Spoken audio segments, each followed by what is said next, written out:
Right, friends, to go right to it, to the five ways to transition from this pandemic era to the post-pandemic era, which hopefully will come very, very soon. No one really knows, only God knows. But I really want to focus on five different lessons that we ought to take from this pandemic that has been a bitter one, world transformative one that has cost people their job, some people their health, and worse, some people their lives. But within every negativity, Judaism teaches, there is positivity. Within every area of darkness, there is a glimmer of light. And then it becomes our duty to in a way, be able to extract all of the light from the darkness, all of the blessing from the curse, and in that way move forward into a post-pandemic era, more experienced, more wise, and better and brighter people. So that's really the focus of this talk tonight. I really, again, want to go to five, I think, major lessons that we ought to take from this pandemic going onward, so that indeed, when we find ourselves, please God, very, very soon in this post-pandemic era, we'll be able to say, oh yes, these times were tough, but we grew from those times. We'll be able to face our children, and eventually our grandchildren and our great-grandchildren, and say, we lived during these times, but we didn't remain indifferent to them. Quite the opposite, they taught us so much that enriched our lives, and we transformed the bitterness of those times into sweetness that continues to enrich our lives until this very day. So let's go directly to lesson number one. Lesson number one, I believe we can learn from the virus itself. The doctors among us will probably tell us that this virus is about 125 nanometers long. Cannot be seen, obviously, by the naked eye, but it can see by microscopes and other devices. It is a virus that is so small, yet its impact, as we all know, was huge, was global. It crippled 7.7 billion people on this planet. Now, what does this teach us? And I believe that this is rooted in a very Jewish idea, a Jewish idea that is maybe expressed best by Maimonides himself, who says that we should never, ever underestimate one small act, because one small act has the power to change the world. It could be a 125 nanometer type of act, but that small act can change the world. Maimonides uses the idea that this entire world is found on a scale, and this scale has two sides to it: the side of negative actions and the side of positive actions. Each time we do a positive action, that positive action, we must believe, can tip the scale and then bring about redemption to the world. God forbid we do a negative action, that negative action can tip the scale, and God forbid bring about destruction to the world. So we believe in Judaism, what the coronavirus has taught us all, that even a small action can transform the world and bring about this ultimate redemption to 7.7 billion people. I don't think there's a better story to illustrate this point than the story that was told by a rabbi in New Jersey, Rabbi Stephen Amon, not too long ago, just before the high holidays. He shared with me the story, and it's a story I think that we should all take home, and we should take its lesson to heart. But Rabbi Stephen Amon is a rabbi who each and every year, just before the high holidays, goes to visit the graves of his loved ones, but not just of his loved ones, the graves of his congregants, and even the graves of strangers before the holidays, as is the Jewish custom, to ask them to pray on his behalf and on behalf of the Jewish people up high, especially during the season of the high holidays, in which we try to multiply our merits and ask every person possible to serve as our advocate in heaven, every soul possible to serve as an advocate in heaven. I'm sure many of you are familiar with that custom. I'm sure many of you also visit graves before the high holidays to ask your loved ones to serve as your advocate during this time period. But Rabbi Stephen Amon does that each and every year. 2 years ago, Rabbi Stephen Amon tells the story. He went to this grave in this cemetery in New Jersey to visit these graves. And as he's visiting the graves of his loved ones, someone taps him on his shoulder. He turns around and he sees a complete stranger. And this complete stranger says, excuse me, I'm so sorry to bother you, but there's a funeral going on here for my uncle, and we don't have 10 men. We need a minion to be able to say Kaddish. Can you join us, please, so that we can say Kaddish and the mourners can truly mourn appropriately? Rabbi Stephen Amon says, fine, no problem, I'll join you. He walks a few feet away, joins this funeral, they say Kaddish, and then everyone leaves. And he tries to call everyone. He's the stranger here among all of these mourners. And but he says to them, come back. You can't just leave, because according to Jewish law, to halacha, you can't leave a grave completely exposed. You have to cover it. You have to cover it as much as possible. So come help me pour some soil in this hole, in the grave. No one listens to him. So Rabbi Stephen Amon says to himself, I'm not going to allow this Jew to be buried and then to be abandoned like this. I'll fill up his grave. He goes and works for about an hour and a half. That's what he says. An hour and a half to fill up his grave. It took a lot of effort, a lot of sweat, blood and tears, as Winston Churchill put it, but eventually he was able to do the job, and he felt good knowing that he did a very special mitzvah for this person. On his way back home, he calls his rabbi, Rabbi Neuberger, rabbi that he knows from a very young age. And he tells Rabbi Neuberger, you won't believe what happened to me. I believe that God sent me to that cemetery at that exact time so that I can help complete a minyan and then fill a grave. Rabbi Neuberger is curious. He tells Rabbi Stephen Amon, tell me, do you remember the name of the person that they buried, that you helped complete a minyan for? And Rabbi Stephen Amon says, yes, of course I remember. His name was so-and-so. Rabbi Neuberger all of a sudden turned silent. Rabbi Stephen Amon says, hello, are you still there? Rabbi Neuberger says, I'm still here, but I'm shocked. Shocked? Shocked about what? I just told you the guy's name. That's it. I helped his burial. I helped fill his grave. Let's move on. Rabbi Neuberger says, no, you don't understand what just happened. What just happened? He says, I want you to know, Stephen, when you came to my yeshiva years ago, you were just about 14 years old. Your father, I don't know if you even know this, but your father, Stephen, had just lost his job. And he called me in tears saying, I'm sorry, Rabbi Neuberger, but I won't be able to pay my son's tuition this year. I lost my job, but please don't throw him out. Keep him. I know how important it is to put him in your yeshiva, to give him the Jewish education that he deserves. Rabbi Neuberger promised Stephen's father that he would keep Stephen, but in the meantime, he made some phone calls to see if there could be any scholarships available for this young student, for Stephen Amon. He called this man, and this man says, yes, no problem. I'll give you a full scholarship for this Stephen, for this young boy that you just told me about.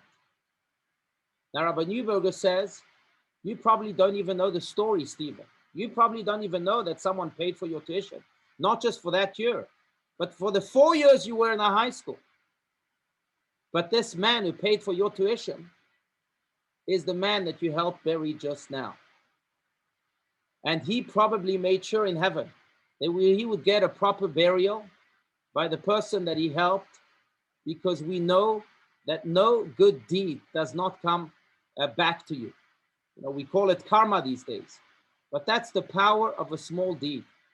Rabbi Stephen Amon buried a person who maybe 50 years earlier helped him pay for his tuition.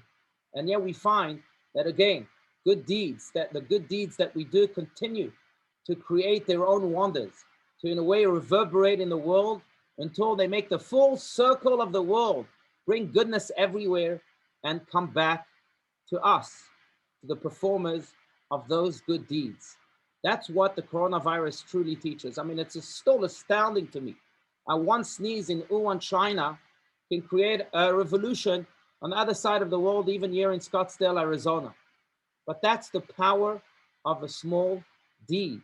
And it's certainly the power of a small good deed too. Never underestimate the value of one mitzvah that you can do today and tomorrow, however small it may be, because that mitzvah has a ripple effect that eventually changes the world, and eventually also comes back to you to change your world. That's lesson number one. Lesson number two, I would say that it is a lesson that maybe is unconventional, and maybe it is also against the status quo, as we call it. But it's the lesson that teaches that some level of discomfort is good for you. Now, I know that very often we pray to have comfortable lives, to have what we call serenity and peace of mind. But Judaism again comes to teach us that a little bit of discomfort is actually good for you. I remember once giving a blessing to someone in the presence of my rabbi, and I've told this story before, of Rabbi Steinsaltz, and part of the blessing was that this man should have peace of mind. Or in Hebrew, there's a nice expression to it, menuchat nefesh, the rest of the soul. It really translates into peace of mind. After I gave this person a blessing, Rabbi Steinsaltz called me aside, and he said, why are you giving this man a blessing for peace of mind? Peace of mind is not something we Jews believe in. I said, what do you mean? He said, no, people should have at least a small dose of discomfort so that they are constantly bothered and they never sink in their comfort and they always, always grow. So don't bless people with a little peace of mind. And in a way, I think that's another lesson we ought to take from this coronavirus as we transition, hopefully, to this post-pandemic era. That this, of course, this virus has destabilized the world and destabilized many of us and put us in very, very uncomfortable situations.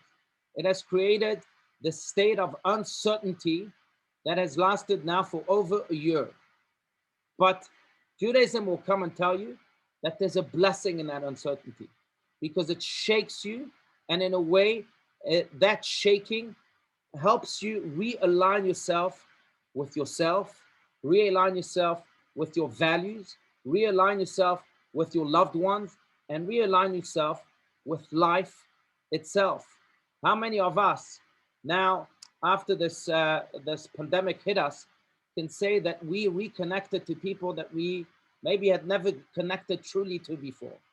All this because of this little discomfort. How many of us can say, well, we started taking upon ourselves some good hobbies and incorporating some good values into our lives, values and hobbies that maybe we never had the time for before. But yet this discomfort, again, realigned all of us. And I think that that's a tremendous blessing. You know, one of the great luminaries of our generation, dare I say, was Rabbi Dr. Abraham J. Twersky, who passed away just a few weeks ago from COVID. He was an elderly man, but still he passed away from COVID in Israel. This man was a man who revolutionized the world of addictions. He was one of the world experts in addiction. He was a psychiatrist too, not just a rabbi.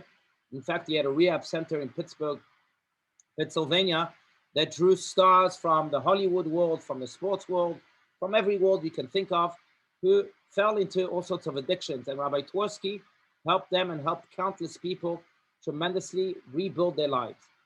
Rabbi Twersky would very often, and you can YouTube it, you'll find it, would tell people that there is much to learn from lobsters. Yes, a Hasidic rabbi with the big white beard was telling us that there is much to learn from lobsters. Why? And he would tell us, Rabbi Twersky again would tell us how lobsters grow scientifically. The way lobsters grow is that God gives them a body that grows quite quickly. But God also gives those lobsters a shell that does not grow. So they are growing from within, they are growing their body from within, but this shell at one point that they have from without becomes very confining to their growing body. So what do? They go under a rock to protect themselves from predators in the sea, and they shed that shell. And then they grow a new shell that can now accommodate this growing body. And then they go back out to the seas. But unfortunately, the body within continues to grow. And the new shell that they have at one point also becomes confining to this growing body. So it has to go back under a rock and again shed that second shell. And it does that multiple times throughout its life. Now, Rabbi Twersky would turn to his listeners, his readers, he writes about it too, and say, ask the question and say, what if the lobster didn't feel any stress from within? What if the lobsters didn't feel like it was being confined by this outer shell. The lobster would have probably been killed by its shell. So he sees, you see, so he says, you see, a little bit of stress from within is always good. It's what makes us grow, just like lobsters. It's true, friends. If we can truly embrace the uncertain times that we live in and the discomfort that they bring, we too will be able to ask ourselves, okay, what do I need to realign right now?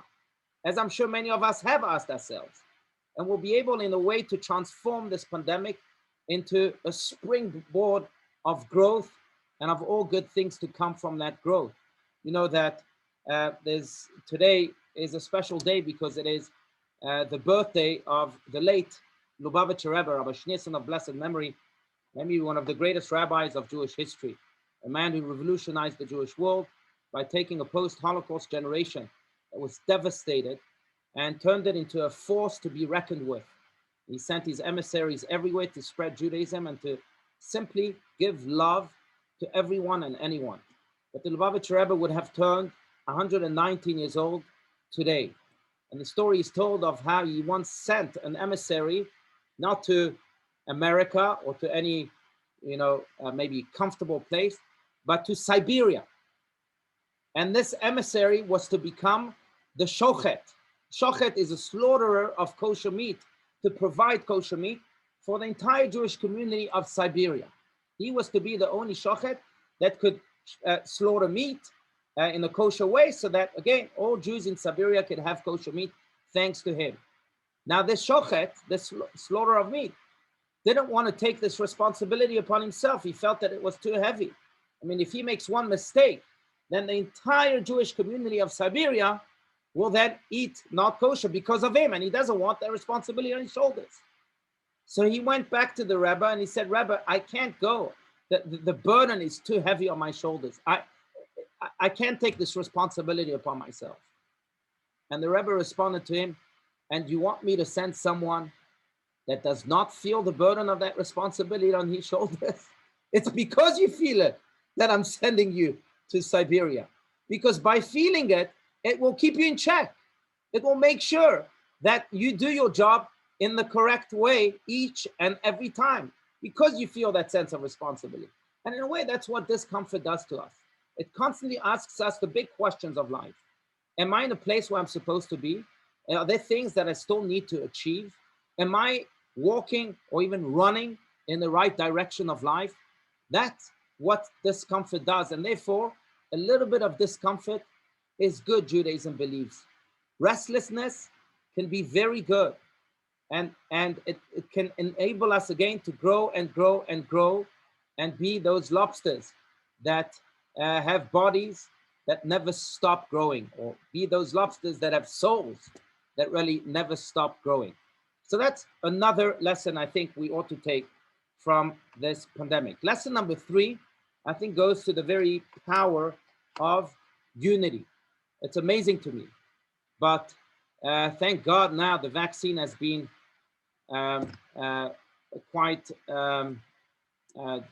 distributed, quite well distributed, not just in Arizona, but all over the world. I hope so. I know that Israel is leading the world in the distribution of the vaccine. I think to date, it has vaccinated close to 5 million out of its 8 million citizens, a feat that is quite wondrous to me and wondrous to many experts. And kol hakavod to Israel for being that leader once again. But this vaccine came about only because people and countries and governments and individuals and medical companies were able to come together and put all of their differences aside and work in unison to achieve healing for the world. When we do that, indeed, nothing can stop us. That's the power of unity. That's why Judaism says that if a person is united with someone else, then that power of unity can block every plague of the world. We see that in the context of the Tower of Babylon, after the flood that God brought upon the world during Noah's time, the flood that we read about in the Torah, then the people of the earth united to rebel against God. But God did not punish them. The only punishment they received was that they all of a sudden began to speak all sorts of different languages, and they weren't able to continue the work because they didn't understand each other. But why weren't they punished? They were going to rebel against God and do some immoral things. Why were they not punished as the flood generation was punished, or as other generations were punished? And the Midrash tells us because of one reason, because they were united. And when we are united, then we create a force that is unstoppable and protected from all sorts of diseases and plagues. That's the power of unity. And I'm reminded really of the story of the sticks, you know, the Talmudic story of the sticks, where there was a dying father who wanted to leave a lesson to his children before he transitioned to the next world. So just about before his final moment, he called all of his children to his deathbed, and he asked them, please bring me just one little stick. They quickly went and brought him one little stick, and the father then went, took that stick and broke it. Then he said to his children, can you also please bring me a bundle of sticks? They brought him a bundle of sticks, and he tried to break them and he wasn't able to. He said to his children, now you try to break this bundle, and they weren't able to. And the father then told his children, well, that's the lesson I want to leave you with. If you are going to separate yourselves from one another, if you are going to be lonely sticks in this world, you'll be easily breakable.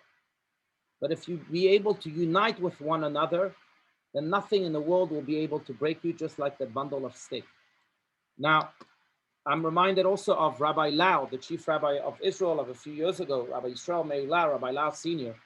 You know, it seems so long ago, but just about a year and 2 months ago, January 27th, 2020, he found himself facing 46 leaders of the free world in Jerusalem, Israel. Why were 46 leaders of the free world in Jerusalem, Israel on January 27, 2020?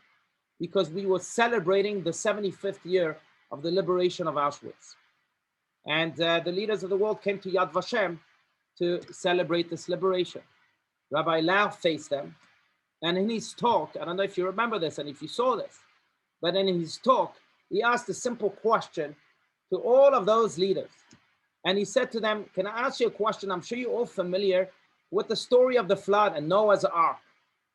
But we speak of the times of the Messiah that will hopefully come very soon. And we speak how miraculous it will be that the wolf will live with the lamb, right? I said, yes. He says, but in Noah's Ark, the wolf lived with the lamb. No one speaks of the miracles of all these diverse animals living with one another in Noah's Ark. How come? There was a great miracle then too. One just happened in Messianic times, that happened then. But how come no one speaks about those miracles? Was it really a miracle? And Rabbi Lau answered, it wasn't such a miracle. They lived peacefully because all these animals understood that they were in the same boat. And if they would start fighting, then they would all drown and not survive. So it wasn't such a big miracle. The Messiah will come, then we'll understand that we might live in the openness of the world and then yet still find the courage to unite with them. That will be the miracle. But Rabbi Lau left them with this lesson, that when we are all in the same boat and we have this unity, then we can survive even the floods of the world. And he asked the 46 leaders of the free world, please, unite. Your signature can impact millions of people. So unite together and create peace and harmony for our world, because that force of unity is indeed unstoppable. I think that's yet another lesson we ought to take from this pandemic era into the post-pandemic era. Lesson of unity. Lesson number 4, 2 more lessons, and then again, I want to open this up. But lesson number 4 speaks to the laws, the CDC guidelines that are still enforced until this very day. What are those guidelines? That we have to basically keep good hygiene. That we have to wear masks, we have to wash our hands from time to time, we have to make sure not to come too close to one another, and so on, to keep good hygiene. Because when we keep good hygiene, then germs can't be spread, and then the probability of the coronavirus spreading is lower. The CDC will say what it says, but I want to take this on a deeper level and speak of the spiritual good hygiene that we need to keep. And that's the lesson that we draw from these guidelines. Because if bad hygiene can affect us physically, imagine how bad hygiene can also affect us spiritually speaking. When we speak negatively about someone else, for example, when we go around gossiping, that is keeping bad hygiene spiritually speaking. And that bad hygiene, that spiritual bad hygiene, can also create terrible harm and can cause all sorts of viruses and diseases to spread. Unfortunately, we're not careful about it, but it's certainly a lesson we ought to learn from the coronavirus. That just as we have to keep good physical hygiene, we also have to keep good spiritual hygiene. You know, Socrates, the famous Greek philosopher, would very often tell his children that I don't want you to say to me anything about someone else unless you pass my 3 filter test. What was the 3 filter test? He would tell his students, if you have something that you are going to say about someone else, then the first filter, part of that test, has to be the filter of truth. Is it true what you're about to say? If it is true, we can go to the second filter. If it's not, then you can stop right there and go away. If it's true, let's go to the second filter. The second filter is it good what you're about to say? If it's true and if it's good, we can go to the third filter. If not, go away. What's the third filter? The third filter is it useful? If it's true, if it's good, and if it's useful, then I'm willing to listen. If not, go away. And Socrates taught what the Torah teaches in the book of Psalms, Mi ha'ish hachafetz chaim, that a person who desires life should netzor leshoncha mera u'sfatecha midaber mirma. Psalm 36, if I'm not mistaken, that we should keep our mouth from speaking bad and our lips from speaking in a sly way, mirma. Why? Because life is created when we keep good spiritual hygiene. And it's unfortunately destroyed when we are forced into these habits of bad spiritual hygiene. The Kotzker Rebbe, it's one of my favorite quotes, and that's why I say it all the time, but the Kotzker Rebbe would very often tell his students, Kotzker Rebbe, Rabbi Menachem Mendel Morgenstern of some 250 years ago, would very often tell his students that not everything that is thought should be said. Not everything that is said should be written. Not everything that is written should be published, and not everything that is published should be read. I once asked my dear Rabbi Steinsaltz of blessed memory, if he reads newspapers, and he would tell me very often 2 different answers. The first answer was, no, I don't. I asked him why, and he said, because if it's true, I already know it. And if it's not true, then why read a lie? That's one answer. Second answer is, do you read newspapers? No. Why? He would quote Lord Balfour, the British Prime Minister, eventually also became the Foreign Minister, who composed the Balfour Declaration that gave Israel in 1917, really its first endorsement, world endorsement to create its own independent state in what was called then Palestine. He authored that declaration, the Balfour Declaration. But Lord Balfour would also not read newspapers. And I asked him why, and he was a smoker. And he would very often respond, that's because I'm not the type of guy that digs through a heap of garbage to find a half-smoked cigarette. Now, that's the truth, unfortunately, about many newspapers. So full of gossip, and we don't realize that as we immerse ourselves into all these lies, that we are really destroying ourselves with the bad hygiene that they create.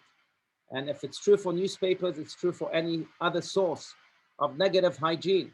But it again emphasizes this point that we ought to be very careful with the spiritual hygiene that we spread And we ought to ensure that it is as clean, as pure, and as good as could be.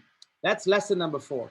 And lesson number 5 is, the final lesson, is expressed in perhaps the famous Yiddish expression, and maybe someone here knows it in Yiddish. I forgot the Yiddish of it. But the Yiddish expression is man plans and God laughs. Does anyone know it in Yiddish? Man plans and God laughs. But what I mean by that is that obviously... Man tracht and God lacht. Ah, thank you. Thank you. Man tracht and God... Man tracht and God lacht.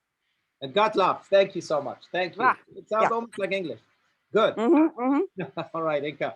But I'm sure that if you were to ask people in December of 2019 what their year of 2020 would look like, I'm sure they would tell you all sorts of plans that they had. And I'm sure no one ever saw this coronavirus coming to really shatter our world. But man plans, and God laughs. Very often we plan things and God plans things that are very different. So then what happens? The question becomes, can we synchronize those two plans together and learn to embrace the plans that God had for us, even though they might not coincide with our plans? If we can't learn to embrace that, those plans, those divine plans, then of course we'll fall into frustration, disappointments, even depression. If we can learn to embrace these plans and expand our heart so that we can even incorporate these plans, then we will find them to be a true source of blessing. I truly, truly believe that that's true, not just for coronaviruses and pandemics that affect the entire world, but it's true also for our individual lives. Very often, I'm going to a meeting that I know will happen at 2 o'clock, and then I'm stuck in traffic. Or I have, I have a test or something to achieve, and something changes and I can't do what I need to achieve. The big question, of course, on an individual level, then again, is will I learn to accept what God has in store for me? Or will I be frustrated and sink into all these negative feelings? God, through the coronavirus, I think wanted to teach us that we might have our plans, but God also has these plans for us, and he wants us to embrace them. You know, my colleague, Rabbi Shlomo Kunin, who's much older than me, leads all of the Chabad institutes in California. He's been there, I think, for about 50 years. He's a very interesting man in many, many different ways. But he tells the story of how in 1976, I believe it was, he was not doing well financially, and he was about to lose one of his massive institutions. And they took him to court, and he didn't know what to do. He went to court and he saw these top lawyers that were about to face the judge and asked to seize his properties. So he immediately sent a telegram to the late Lubavitcher Rebbe saying, please pray for me, I don't know what to do. And the Rebbe immediately responded, Besimcha uvetuv levav, please be happy, accept any God's plans, any plans that God may have for you in a happy way and with a joyful heart, betuv levav. Rabbi Kunin, being a loyal disciple of the Rebbe, said, fine, I'll be happy. And he, during the break, went to a phone booth to make a phone call to tell his wife that the Rebbe told him to be happy. And he was telling his wife on the phone, look, I'm so happy, I'm going to dance for you right now. And he danced, holding the phone in this phone booth. He was dancing and being happy. Lo and behold, as he was dancing, the lawyers of the other side, those that wanted to seize his building, saw him dancing. And they said to themselves, what's happening here? This guy should be sad. He should be crying that he's about to lose his building.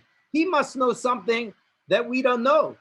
And they became all afraid. Maybe they're the ones who are going to lose the case. So they watched him and they started changing their mind, saying, well, we better speak to him. Let's try to find some middle ground here. And after he came out of the phone booth, they said, hey, Rabbi Kunin, we want to speak to you. And they said to Rabbi Kunin, is there something that we don't know? He said, no, I'm very, very happy right now. Rabbi Kunin then was told by these lawyers, well, I think we want to settle. We want to settle. Will you take maybe 50 cents on the dollar to pay us back? Rabbi Kunin said, no, I'm not going to take 50 cents, okay, with that positive mindset. I'm going to take 25 cents. And if it's not 25 cents, then nothing. So the lawyers said, you know what, fine. 25 cents it is, we'll settle right now. They settled the case right now. Why?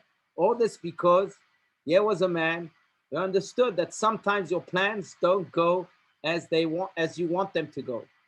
But came a higher voice and told him, you still have to embrace God's plan.